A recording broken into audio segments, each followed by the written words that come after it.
Hello, this is HighZealot here and welcome to E-4 of Operation Con, the final map of the fall 2014 event.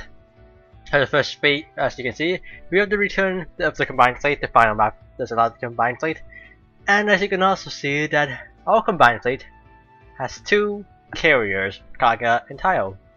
So, the thing about the final map of the event is that you can have the new surface combined fleet, or you can also have the carrier escort combined fleet, which also works. You can see I have the, as you can see, my main fleet is pretty basic. You can also see Chikuma is also tiny now, unlike the last event where she was just a CA. And this map of the event can be a bit frustrating at times.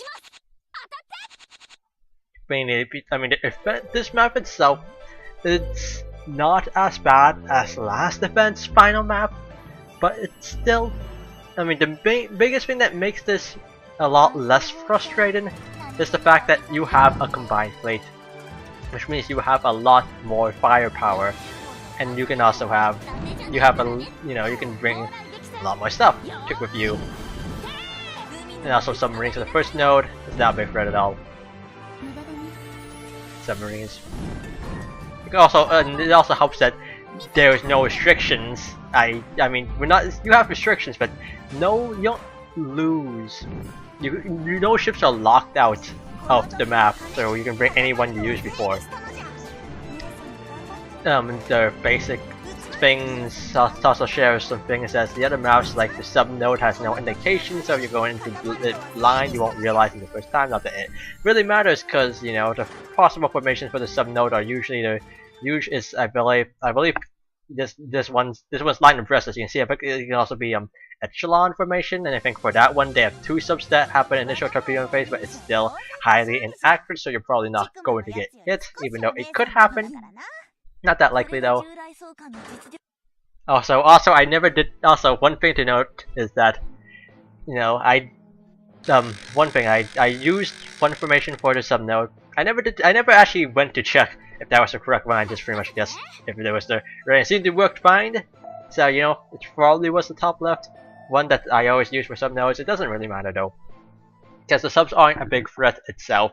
And it does seem like even with the other formation, they are capable of killing submarines, even though it doesn't seem as bad as line ahead for a single fleet, though it could be RNG. The thing about one of the things I would say you should not copy me for airlines is you might not necessarily want a battleship for your second fleet, because though it's more power than a day, and since if you're using what I'm doing, you're using the carrier, the combined task fleet, so the escort will be attacking first, you probably want a heavy cruiser or something that's not a battleship, because night battle. If you have Bismarck, maybe Bismarck could work, assuming you have a maxed model where she has torpedoes, because night battle, since it takes the stats, is based off your torpedo and your shelling and your firepower. Having someone, I don't know, I would assume Bismarck is decent at night battle because of her torpedoes, but I can't say for sure because I only just got her after the event, so I had no chance to test it, but I would assume so. Haguro would be Haguro Kaini, Milko Kaini if you have her, would be a good choice because night battle is pretty much any event's final map. Night battle is where it's gonna be do or die. What you're also gonna want for this event is you want to have Kaid, so you have the command facility, so if anybody gets knocked to red, you can send them back. You might want to replace the Harunawa, if you copy mine, you may want to replace her with a battleship and a destroyer instead of a heavy cruiser, since that would mean another destroyer that could potentially escort someone back. Because if you do, let's say if you had let's say someone in your main fleet is put to red, and your two destroyers are like yellow, you can't escort them back. But so having another destroyer might be useful. And you can't use free CLTs. Well, they send you to D to E. So that's reason why I didn't use free CLTs. Though in hindsight, with D to E doesn't seem that bad, though it does mean it does 4 battles though before the boss. That's quite a bit. That's a lot of ammo usage. I mean, yeah, that's a lot. So that's probably not a good idea though. At the same time, it could be good. One thing to know is that you're gonna need Reipu, like always these days. Carrier's gonna be carrying faders, lots of faders. And once again we have this. As you can see in this node, you have the great enemy super aircraft carrier. Forgot aircraft carrier only or whatever. I think it should be on the wiki somewhere. Yeah, the aircraft carrier princess, the aircraft carrier Prima, which is she did a lot in Last Defense E6, and now get revenge on it, because that node is not as bad. Surprisingly, actually, considering the fact that yes, you do have combined fleet facility, but the aircraft carrier princess is known. What Last Defense did manage to like one shot. I think she one shot at Yamato once. At fairly she said no, she one shot at Nagato from full health once. So yeah, it's kind of amazing that doesn't seem to be happening this time around. This map E4 is a bit frustrating though. I would say that frustrating. I mean, you can probably hazard a guess at how long this took from the length of this video. I mean, the length of this video is fairly long. Longer than I wanted to be, but I think the biggest reason why the length is so long is that the combined fleet battles take longer because you have to, you have to go through the escort fleet shelling, then the main fleet shelling, so that's double the shelling. And now we have the boss, the aircraft carrier Water Demon.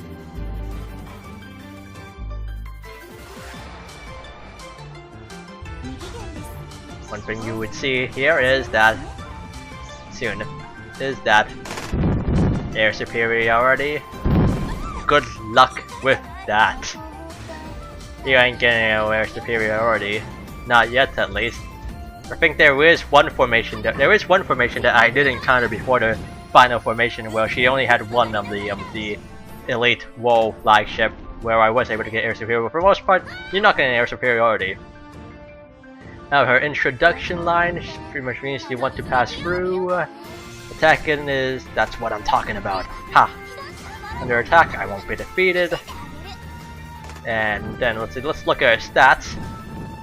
Her stats itself, well, at least for Y level HQ, is you can see she has over 100. She has 390 HP. I'm trying to send some expeditions at the same time as I do this. 390 HP. She has 190 armor, 190 firepower. Lots of 90s I see. Evasion doesn't show, because I guess I'm not sure how to get. I'm not sure how to get the number in the first place. She has anti-air of 140. She carries 186 aircraft. 70 luck. Not that it really matters though. She carries 66 Abyssal Hellcat faders. Very good faders. She carries 60 Abyssal Helldivers, 60 Abyssal Avenger Torpedo Diver bombers, and she carries Abyssal Air Radar as well. Her other form according to the wiki is her aircraft the same, so you're still not getting air superiority for the lower IQ. I did put Katami as cut and shut up at the start, but I did switch it up late afterwards because now I mean she just did just do 250 something damage right there, but I really I just cut-ins just I was thinking, I would be. I was thinking to myself, I'll be fine. I'd rather have the real life. And oh yeah, and then I saw that. I think the reason is because I just saw what Oi did, and she just did more damage with double attack than Katami's cousin. So I was like, well, sticking with double attacks. Because a double attack, it could do as much damage as a cut-in.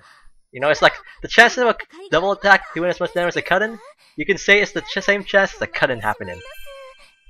But yeah, the other form for, I guess, lower level HQ admirals, according to the wiki, I don't know what the threshold is, but it appears that she has 20 less HP, 370 HP, 440 firepower, 170 armor, 110 AA, and same amount of aircraft as you saw.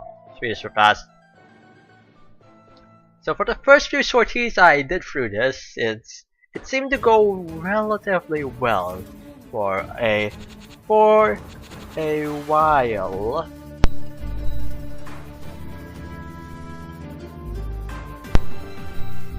But and for a second I had to take a drink there because I actually trying to do all this post commentary in one night. Later on you'll see it starts to go a bit downhill. And I do feel like I'm gonna start to develop some personal superstitions because that's with RNG, what else can you do but make up some sort of superstition about it? What else can you do? Yeah, superstition I'm thinking of creating is probably has to do with like kind of time-based RNG. So don't do this past a certain point in time, because because I did do this map throughout one day, even though the event wasn't even halfway over. I just wanted to do it one day, and I actually I may or may not have woken up my roommates later on in the night. As you can see the time I was doing the first few sorties. Like, well, you saw it like at the start. Well, what I think they said 17th or like around 5 o'clock, 4 o'clock. So yeah, so that's it was in the afternoon, and if I was breaking up my roommate, you can probably have to guess at how long it took, how long it went. So I would some people would say don't use the combined task fleet, use their surface fleet, because since your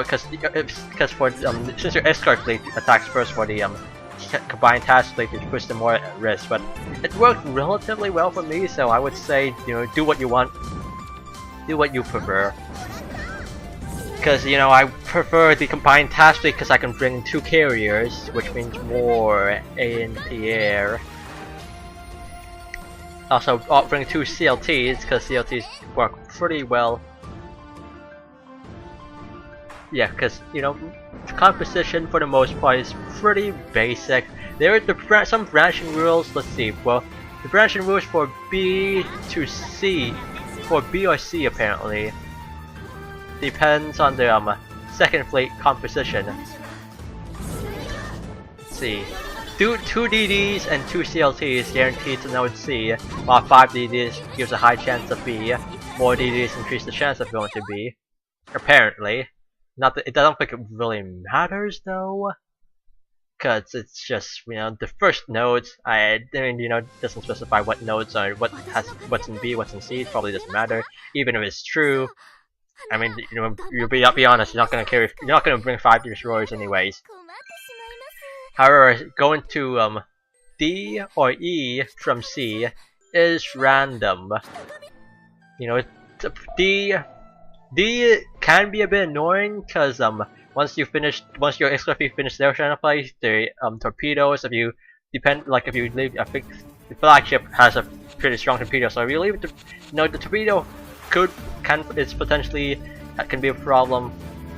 So it's not the biggest. It's alright. It's not that bad. It could be worse.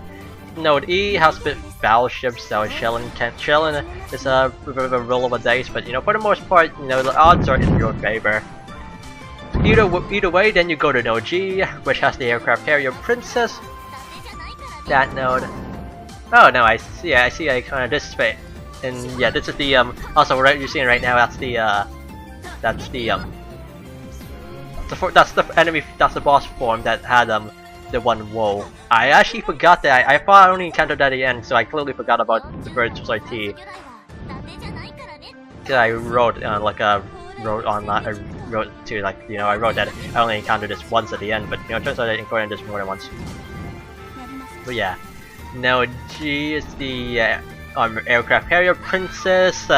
She could one-shot someone, but doesn't seem if you did last event you've been through the same thing. There's a line of sight check for both C to D and C to E. No, but it doesn't really matter. You should have enough line of sight with anything to do. The what you do want to try to afford is D to E, which is another sortie, which I remember. So it's not just free SCLTs though. Apparently, if you have enough battleships and heavy cruisers, it also goes. So I guess I'm not sure the exact number.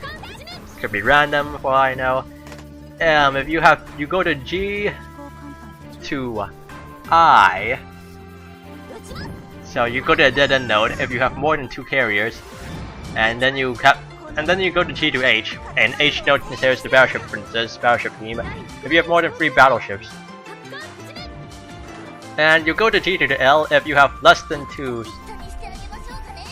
I guess it's supposed to say less than or equal to 2 CVs or have a Katamari.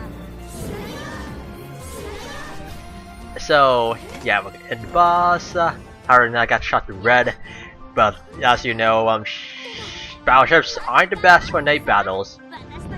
Of course, night double attacks can be a bit roll of dice. You see there.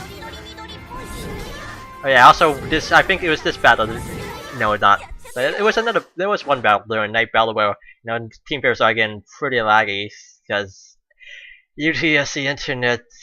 I'm living in the hall I live in does not have Ethernet jacks and pretty shitty Wi-Fi. Other dorms does have Ethernet jacks, so it's kind of unfortunate for me. If you have the resources to afford it, I would in hindsight, I would recommend you always bring boss support expedition, and maybe even just basic support expedition as well. The wiki also suggests that you can try bringing a submarine to your secondary fleet for the final kill. You'll see that. I'll explain that a bit later though, because I don't really want to spoil their final formation. Yeah, then we're at the boss again. This formation. Yeah. Air superiority is, denying air superiority is very important. I don't know what sort of aircraft setup you'll need if you bring CBLs instead of CBs, but I would assume that you wouldn't be able to attack with your CBLs if you had CBLs instead of CBs. I don't really know, but I would assume so. But yeah, you can see, for the most part, day battle. For the escort fleet, you can see they're doing fairly well themselves. Our torpedoes were able to take out those destroyers, which are the biggest thing. You can see the boss node itself. It feels kind of like a flip of a dice, because sometimes it feels like it does really well. Sometimes it feels like really close to killing it during day. Sometimes you can't even kill it during night. So it really does feel like unbelievably RNG. I mean, I would say no matter E6 was tough, but at least it was consistently consistent failures. This one, it's not consistent failures, but it's also not consistent successes. It's not consistent at all. And I just like an inconsistency. One of the things I like to yell out when I get mad. Well, I don't yell. I usually stomp on my feet and keep it in my head. I don't yell. I usually keep it pressed in. So I'm fairly sure that's actually bad for my health or something. As you can also see aircraft for Ash. She's actually a carrier that's capable of doing damage in night battle, unlike some of the other. Because For the, I mean, usually woes, they usually can't do jack shit at night, even though they can attack during night. Yeah, you can see here, you know, the boss is pretty much dead. Not dead, but you know, any scratch damage is fine. If you did manage to kill the boss every time, you have to kill it 6 times. Not that it's really possible though. But yeah, it's saying, yeah, when I do get mad, I start thinking in terms of gambler's fallacy, pretty much. Like, you know, the whole idea that, you know what a gambler's fallacy is, right? Like, the gambler thinks that, you know, let's say, because like the probability of rolling, because the probability, like, let's say you roll 5 ones in a row, you think that throwing one again is like I don't remember the exact chance, but you know, you learn this stuff, and if you're taking computer science in university, you're gonna learn this stuff if you didn't take it in high school. So, you know, I was, you know, if you have a course that teaches stuff in high school, you probably take it, because, you know, if you go to UTSC, that's probably the hardest course in the computer science program for your first year. But yeah, you know, the idea is that even because the chance of rolling 6 ones in a row is not that high, but you know, roll like gambler's fallacy being like, you know, you got those first 5 ones, but then the chance of rolling another one for the last row is still 1 out of 6. Gambler's fallacy is that it's less than that, or something that you. I mean, even if I'm not right, but you basically get what I mean, right? Even if I'm kind of wrong about how I'm explaining it. So, you know, I start, you know, and then I start talking stuff about, you know, nah. And then, you know, this one I click the button, and then actually, like, you should really see the mouth move around, right? Yeah, you in the video stuff, yeah, actually, because I never actually used the combined fleet mechanic before. So I actually, you know, I click the button, then I actually go look around and make sure I hit the right button, because if I messed up, you know what happens, right? But yeah, it's fine. And the biggest problem is, you know, without Taiho there, Taiho is being one of the best carriers, since she's armored carrier and she also holds a decent amount of planes. So there is, you know, there is good news though. Good news, you'll see. Once this, you know, once it attacks. So you can see there, now you can see the actual effects of the combined fleet. You know, they're basically both Beb and Hibishi, and Taiho both figured out battle, Beb escorted, like pretty much they got escorted back, and you know, also Taiho's planes do not appear in the battle, but somehow I guess, you know, I just still have enough air superiority to prevent them from gaining air superiority. Though I can't say I have enough air superiority. It's more like air power, strike craft, whatever you want to use, 3A, to pretty much get air partiality or whatever. I don't know the word. But yeah, you know, it's combined fleet mechanic. You know, when I doing this, I was thinking it's useful for doing damage.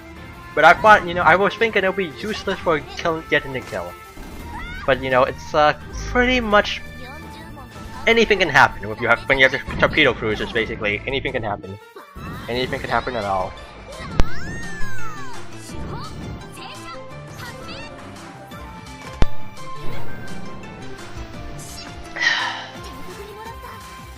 $35. Never knows. Yeah, those woes though. They are pretty tough. Because, you know, the thing is, I don't do. Pretty much, I only do free 2A because, you know, my idea is if I do anything else, I'll burn myself out. Of course, it's a bit problematic though, because then I have no medals.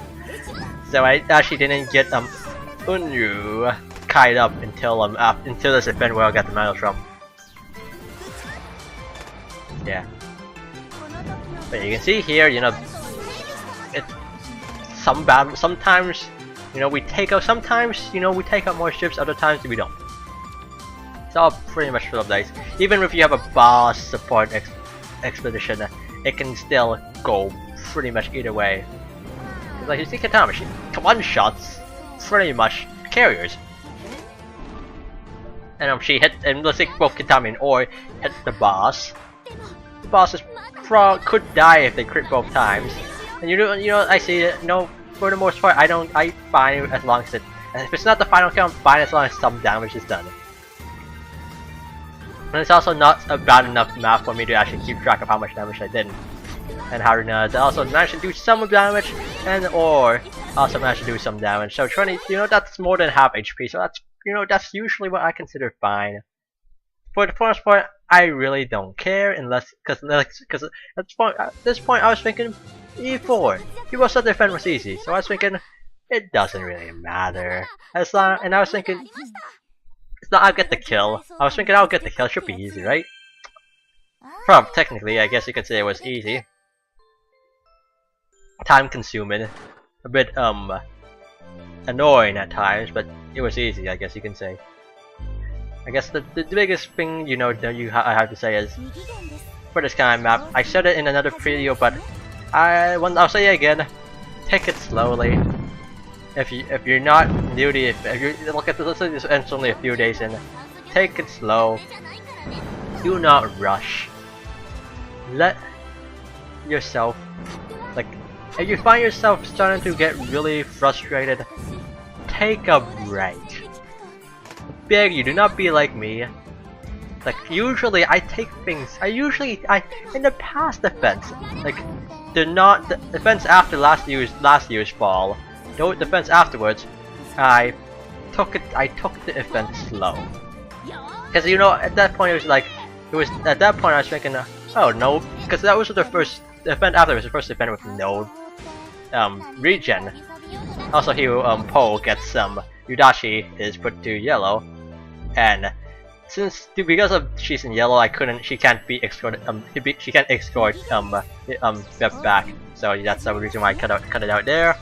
So things actually start going a bit south now, even though there's, you know, things don't really change. So this is pretty much where I'm thinking I should, you know, I should start getting superstitious about, because, you know, even though the first fast resort is made it through boss almost every single time, even nothing changed, suddenly nothing, I never make the boss. So it's superstitious? Maybe I should be superstitious about when I'm doing stuff. Because, you know, it feels real like that way. So right now, if, you know, Bev gets put to yellow, or if someone else gets put to red, we're going back, and boom, we're going back. You knew what was going to happen though. This time around though, you know, Taiho is in orange, red again. As you can see, Taiho, bit of a crit magnet. Now it feels like that way for like high armor, high HP. I mean, Taiho doesn't have like, I think she has less HP than like Kaga does, but she has more armor. You know, it's always feel like more armor you have, the better crit magnet you are. It's like armor is like reversed or something. Doesn't it? You know, yeah. So Yudachi escorts her back. The biggest thing about escorting someone back is that their morale goes, they lose a lot of morale. You know, they go down to red morale, so that's that's like 30 or 20 minutes you have to wait after their battle, and for their morale to go back. And you know, I don't know why I was doing this. I was really rushing for some reason. So that's you know, when you're rushing something and you're trying to do it all in one go, and then it starts getting late, you start getting frustrated. So, you know, I have to say, don't be like me this event. Be like me for any other event where I took it slow. Do not rush until you have to. If you do not have to rush, you do not rush. Do not rush. Not only do you save yourself frustration, you save resources, you save buckets, because by not rushing, you also give yourself more free time to do other stuff. Do other shit. Don't rush. Means while someone's repairing for like a few, maybe 30 or 40 or an entire day, it means you gotta do stuff, do other stuff, play other games, play Dota, play Valkyrie Chronicles, which just came out on Steam like a while ago. 11, you know, it's a good game. That's a good game. Play some good games, play some bad games, take a break. Preferably play the games that don't stress you out. So maybe take off Dota from that list. But you know what I mean.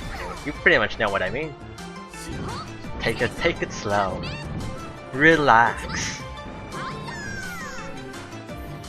I mean, the biggest part, the biggest thing about these events, though in the hindsight, frustrating parts is what makes it so entertaining. It's what keeps us coming back. It's like we're machucists or something. We probably are. Why do we keep coming back to this hellhole? Why do we keep coming back? Why do we go to hell and back to hell and back to hell? The hell and back to hell and back to hell and back and back to hell and back to hell and back to hell and back. We're like lime. Why do we keep coming back though? It's just, these events just keep us coming back. These events are what makes this game so fun. Okay, I wouldn't say fun. It's what makes this game so addicting in a probably bad way. I said fun, but I would say it's more addicting in the bad way. Cause like, I'm sure you guys can think of games that are addicting in a bad way. They're addicting, just they keep you sucked in, but you may not actually enjoy it. I mean, I enjoyed this. I mean, the fun factor from this pretty much comes from the cute girls. Cute girls are like the historic factor for those history otakus. Or another thing is, the biggest though, I would say that I'll talk about the event overall later, but you can see here Taiho got Taiho. Jesus, she is a crit magnet. And here we are again, back onto the breach. But 10 Sartesan. I mean, I really would prefer if this video was shorter. I mean, I could just cut out the parts where anybody gets put to red, but I just feel like, the retreats have the not half the event, but a lot of the event is just retreating. So I guess I just want to show those off because it's like part of the event.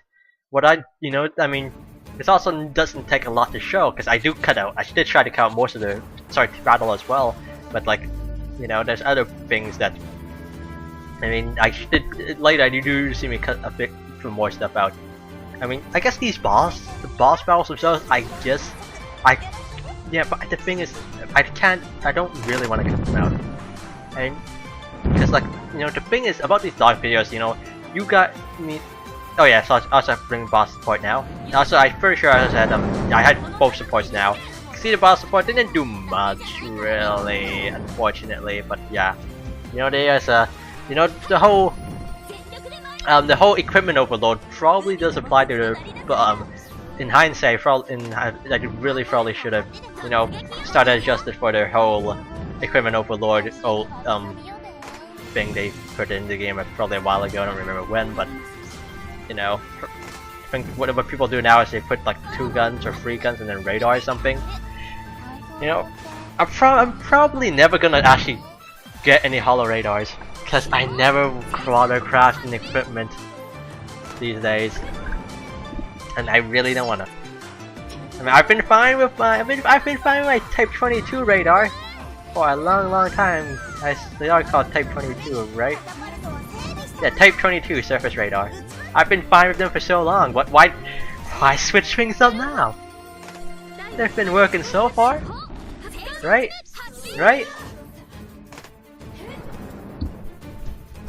Yeah, killing this boss, though. The biggest thing is, I would say the hardest part of this map is not making the boss. Making it to the boss is relatively easy. Killing the boss, however, is a bit tough because in the past support with a combined fleet, killing the boss was no problem. But now, they have made a boss where killing the boss is tough. Really tough. Also, still have cutting. I think at a few points I switched back equipment back and forth, and I'm not sure what I ended up with in the end. Oh yeah, now I remember. At the end I did have double attack. Yeah.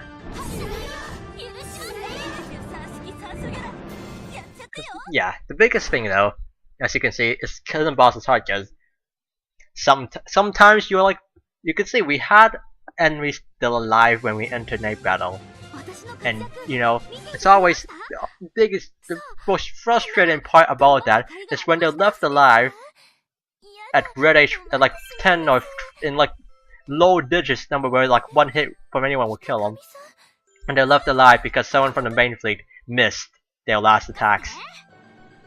It's even more frustrating when it's a double attack.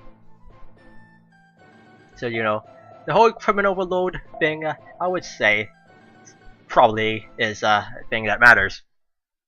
I mean, there's a reason. I mean, you know, in the past, you know, we all used. I mean, at least most of us in Fellowship just put, you know, 2 46cm cannons on every battleship in battle.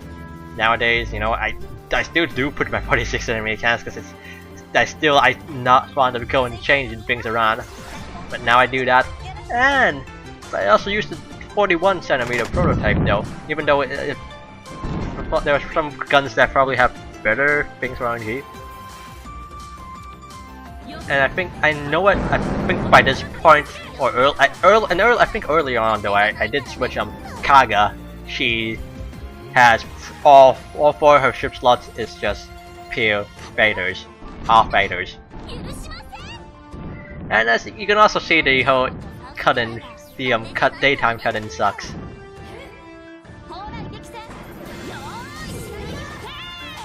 But yeah, now we are sort of approaching the end, but it's still gonna be a tough one. For this one, for the most part, I'm fairly sure. I think this one is the last time before the extended the final kill. For this one, it really doesn't matter if we don't get the kill, but everything afterwards though. And you know, the biggest thing you can hope for though is let's say you are like me, you have one carrier that's all fighters. You want the boss to attack that one carrier with only fighters, because that carrier can attack anyways. Or like if you have a carrier, if you don't have a Taiho and you have all your carriers are both in red, you want the boss to attack the not like that, not like that. You though, you know. If you have air superiority though, your carriers are you want your carriers to go down first, because your battleships and heavy cruisers are the ones that have the daytime abilities and artillery spotted. But this is the ideal situation. Well, this is the ideal situation you want. Everyone else is dead and the boss is still only the boss is left, because you can see we just did a butt ton of damage right there. Boss can do damage that time around. That's so she gets the full-on double attack from practically everyone. You can see right there, destroyers themselves can still potentially do 100 damage to the boss if you're lucky. Light cruisers can do 100 damage to the boss if you're lucky. Many things in a matter of if you're lucky. Torpedo cruisers, if you're unlucky, don't do damage. For most part though, torpedo cruisers are very reliable in night battle. Super Kitami-sama, indeed. Deserves every MVP she gets. It's unfortunate that I'm not gonna spend any money on more rings, because I need to spend more money on my ship slots first. But yeah, now I believe we're gonna see the final ship formation. The final boss formation is what I meant to say.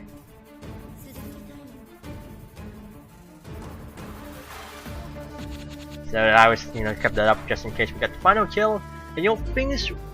This battle, this 13th sortie. Charlie, sortie was sad. But you can see here, we have 2 armored carrier princesses. And the thing is, they now have less fighter power, so we got air superiority. So in a way, this final formation can sort of be easier, but at the same time it can be also harder, because you know, armored carrier princesses. Okay, I'm gonna open up the wiki. I'm gonna see their armor. They have 90 armor. They have a lot more HP, but they have 90 armor. Now, if I can get the woes, if I can get the woe, very sure they're gonna be under standard woe carrier. Let's see, standard carrier, woe class, Kai flagship has 120 armor. That's a lot more armor. crystals. In a way, they end up taking more damage. But you know, I feel like they're less of a threat in the world, but at the same time, it can still be very frustrating. Because like, because a single double attack from your barrel should probably can take them out very reliably. Or that too. Like, see, that's 108 damage in day battle. I don't think you could do that to a low class. At the same time, it just feels, it's hard to say. It's like, maybe I feel like I did just get unlucky quite a bit. And like this boss itself, it can be hard to kill, but at the same time, this formation does feel like it should be easier than the other one. And the wiki suggests you bring a submarine, so because the air armored carrier princesses would attack the submarine, but I never did do that because I don't feel like thing. As you see here, boss is really close to dying with an ore. You had one job. Or anyone else? Why couldn't you get hit? And we were so close. We could have still done it. Beth and Yudachi both crit. Like they did an 80 damage hit, but no, it didn't happen. Could have been over right there. It could have been over right there. But it didn't.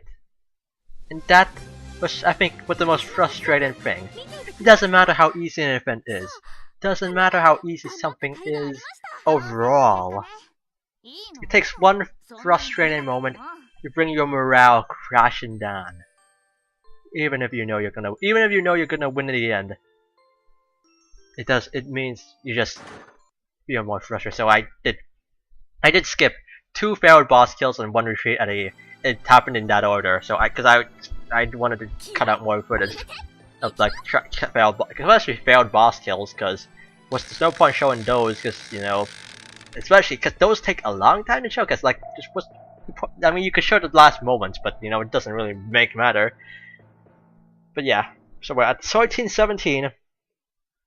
It could be worse. It could be a lot worse. I'll say that.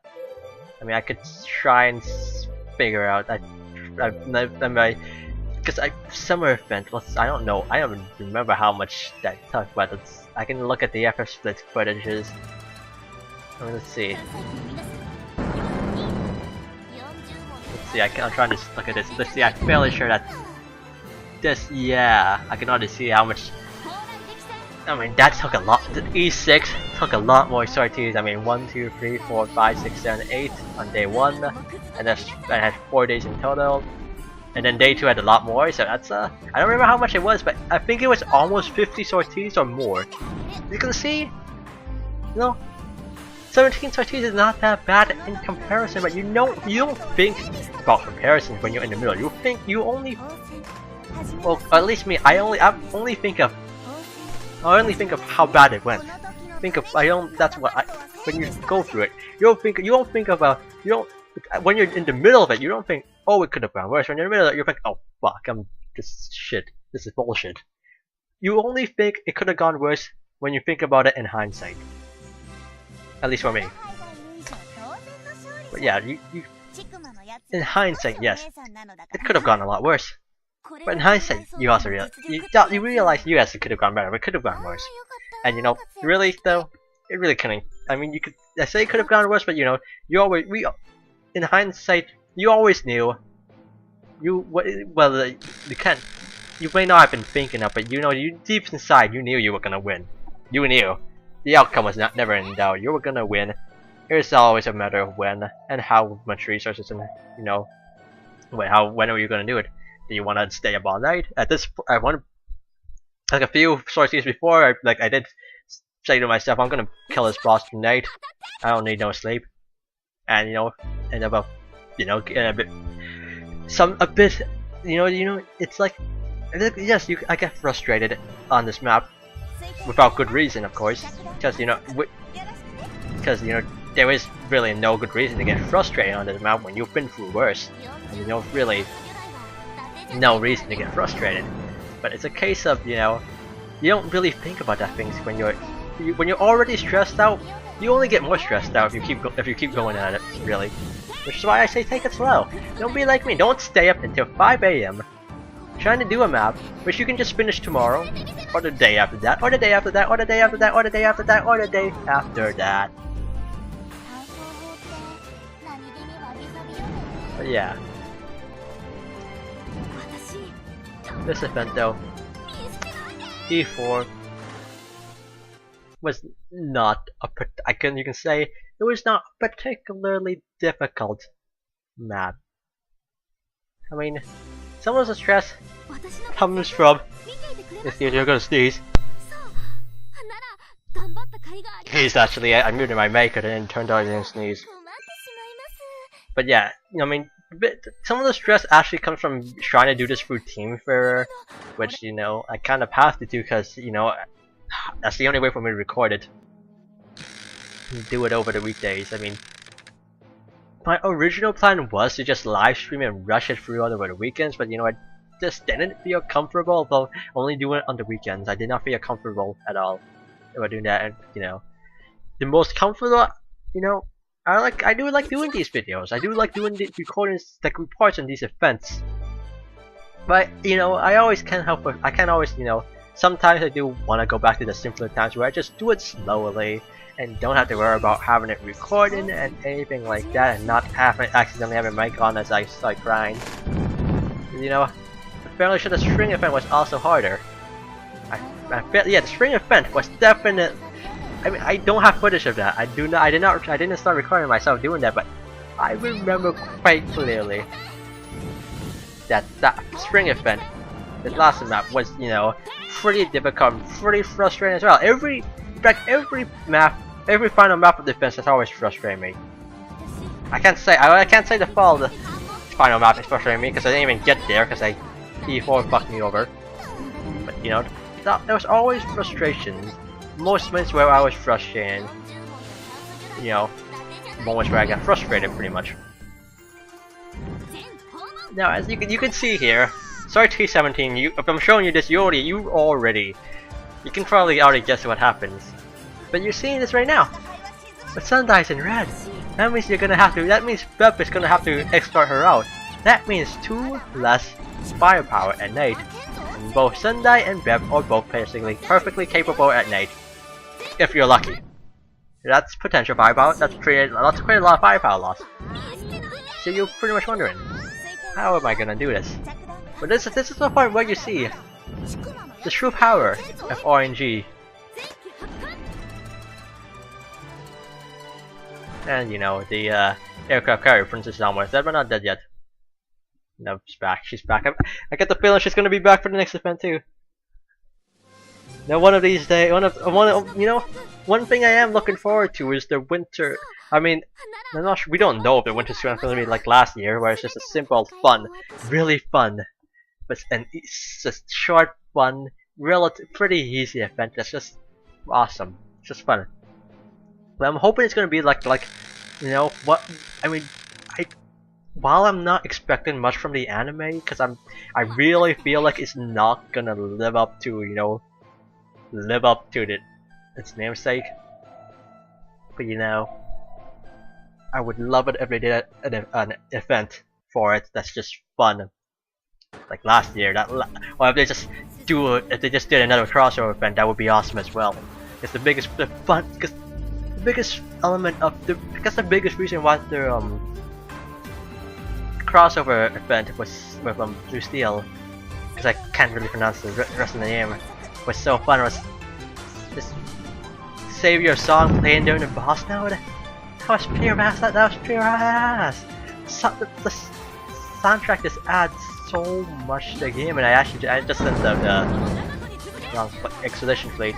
I wasn't, but yeah. Not gonna. I was about to, currently talking about what I'm going on, actually doing right now.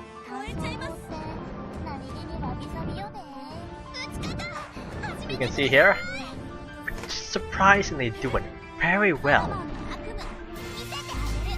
You find it surprising, right? What's going on here? Look at the damage. The boss is already taking a lot of damage, and now Congo's. See, I told you that. The aircraft carrier, the armored carrier princesses are not very tanky. They have a lot of HP, but you know, you can't say they're worse than the WoW. WoW is probably worse because they have more air superiority. And now you can also see that the aircraft carrier water demon, she's orange. So she's a carrier, so daytime she can attack.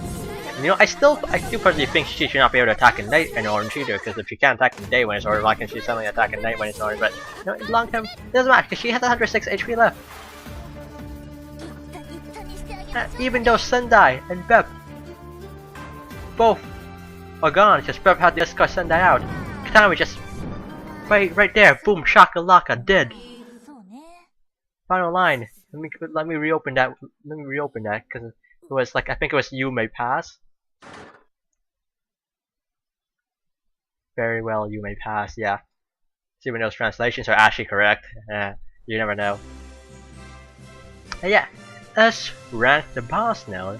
Despite the fact that Sendai and Beth were both escorted, they both went back to base pretty much. So it really shows how RNG can be. Now, I wouldn't be surprised if someone tried to do this with the weakest possible fleet possible and still managed to do it. Because you know we've seen it before. Like we've seen people do it before. I'm not sure if they're gonna do it again, but we know it's probably possible. The reward is 1 medal. I still miss the day. I still miss that spring event where we got like 5,000 medals. That was awesome. 10 that's 10 improvement players, and we get Nawaki.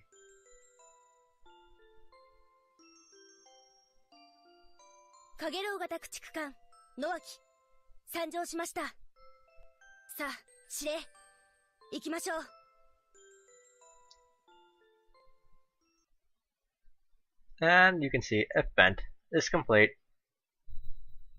Now 17 sorties, it's not that bad. Pretty simple. Then event overall, I would personally say it was the second easiest event, but not the funnest. Not the second. But the easiest. The crossover event was the funnest event for me. I would say this event was really not that much fun, as it felt a bit dull, boring.